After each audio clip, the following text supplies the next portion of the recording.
You are remarkable Christians, and you are doing remarkable ministry in remarkable times. It was 50 years ago this year that I passed through the pleasant community of Port Allegany for the very first time. I was only here briefly, for a few hours, but this community struck me as a special place. It was many years after that before I returned, I think in 1979 and then periodically since then.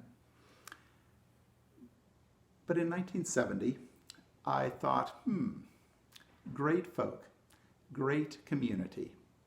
In these last 50 years, I have had that confirmed to me over and over again as I've engaged in conversations with you and with your pastor, currently as well as previous pastors. You are wonderfully remarkable people. The scriptures this day point us in a very, very important direction. Read earlier from Psalm 31, familiar sounding words. I seek refuge in you, O Lord. Be a rock of refuge for me. Wonderful images of our loving God in all circumstances. These last 2 months have been like no other 2 months in our lives. It has allowed many of you and many around the globe to reflect on matters that perhaps you've never needed to reflect upon. Those concerns make us anxious. But I'd like for today for you to think in some very different categories. To be reminded of the incredible faithfulness of God.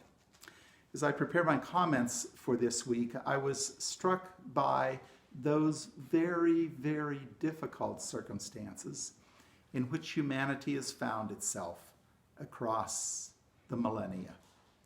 You know some of those stories quite well, yet worth repeating. What might it have been like in fearfulness to be Noah or his wife as they built an ark? Or what might it have been like for Joseph to be thrown into a pit, not knowing whether he would survive the night? In fact, he went on to great glory in Egypt. What would it have been like for Moses, who was not confident at all in speaking words, yet God called him, along with his brother Aaron, to be leaders for the Israelites?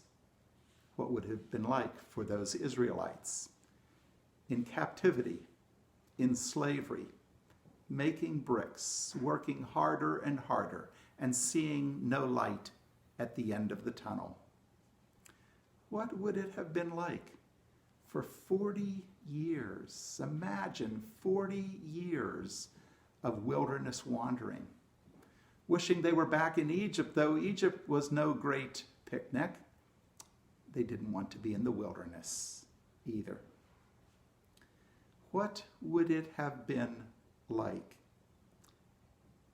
to be a very pregnant Mary, riding off to Bethlehem with this man she barely knew, Joseph, to give birth in a foreign setting, the world turned upside down, all because a census was being taken? Talk about stretching beyond your comfort level. Talk about times of other high anxiety. Many of you have read of the famines in the 1300s in Europe. Famines that led to starvation and death.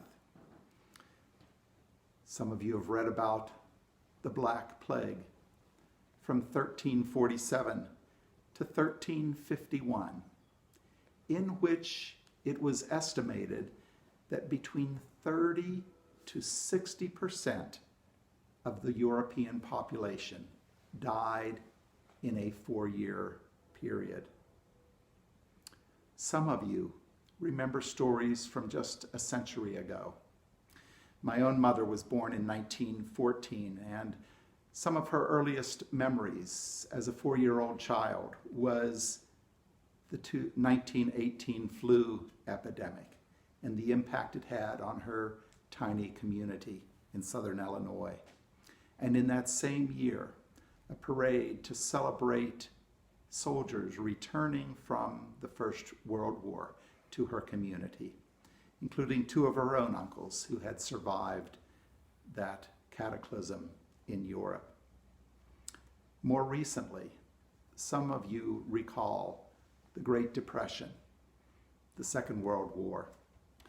More recently, events like September 11th. Imagine again all the high anxieties in those times. Now, as I recount all of those times of high anxiety, it might be good to be reminded that many of us do in fact have a roof over our head, and we do in fact know where tomorrow's meal will be found. Many of you have lived rich, long lives, married 30, 40, 50, 60 years, raising a family, working. And yes, maybe there have been times of high anxiety, times of divorce, times of unemployment. Even in those times of high anxiety, you have also persevered. I am reminded as I think about the Port Allegany community that it was in 1836, now 184 years ago, when Christians gathered for the first time to celebrate worship in your community. It was some time, though, before congregations began to be established. A building built in the 1870s and serving then and in the following decade, not just one, but 4 different congregations. Not until 1890, January 15th, was a Presbyterian church established in your community. Times of high anxiety and impatience, waiting for a building to be built, waiting for ministry to unfold in a community that you have grown to love. I began this sermon by saying that we live in remarkable times, and indeed we do. And now we are anxious as well. Though I cannot be with you in person, I pray that you can hear the depth of these words of Scriptures. First of all, in Psalm 31, read earlier, God is our refuge.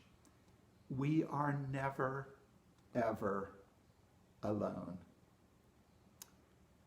You are my God, the psalmist proclaims. David offers those words to us. Our times are in your hands, O God. And then there are other passages not read this day that remind us of God's incredible, wonderful presence, calling us to be people of God, to be the church, even in times of high anxiety. Some of you might recall the words in Jeremiah chapter 29, when many of the leaders of Israel have been taken off to Babylon, a time of high anxiety, hand-wringing. What shall we do next? Many of them were thinking and saying. And the prophet offers these words in chapter 29. Even though you are in a foreign land, build houses and live in them. Plant gardens and eat what they produce. So even in times of high anxiety, there are gardens to be planted and houses to be tended to and people to get to know in your community and serve in your community, just as God reminded through Jeremiah the people in exile in Babylon. Or you might be reminded in one of the other lectionary readings this day from Acts chapter 7, though not read here. It is the passage where the first Christian martyrdom occurred, as Stephen was killed. High anxiety.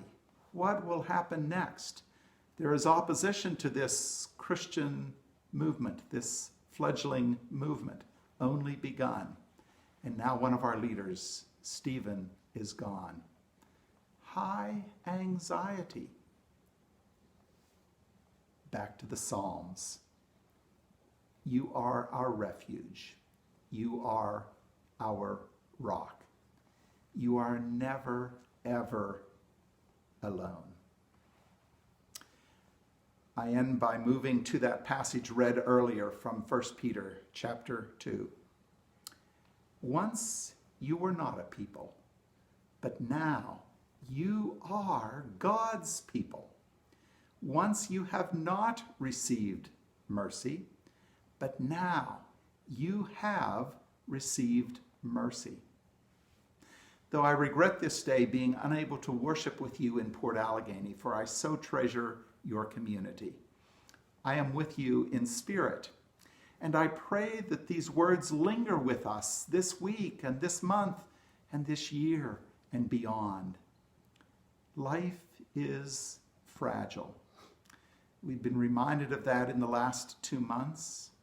There have been inconveniences for every one of us as we seek safety so that we might continue to be disciples of Jesus in this world.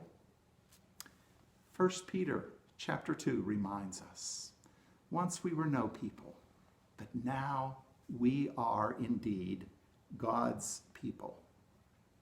So as worship ends this day, be reminded that worship has not been canceled. It has simply left the building. You are not gathered in one place. You are deployed as followers of Jesus in many places to live good news. So I am thankful that I've been privileged to partner with you for 17 years from a distance, serving on your staff, though not able to worship with you as often as I might have desired. You are God's people, doing God's work in profound ways. You have opportunities. We might think of them as challenges, but you have opportunities to be the church. Just as in the times of the Old Testament, people like Noah and Joseph and Moses were faithful followers of Yahweh God.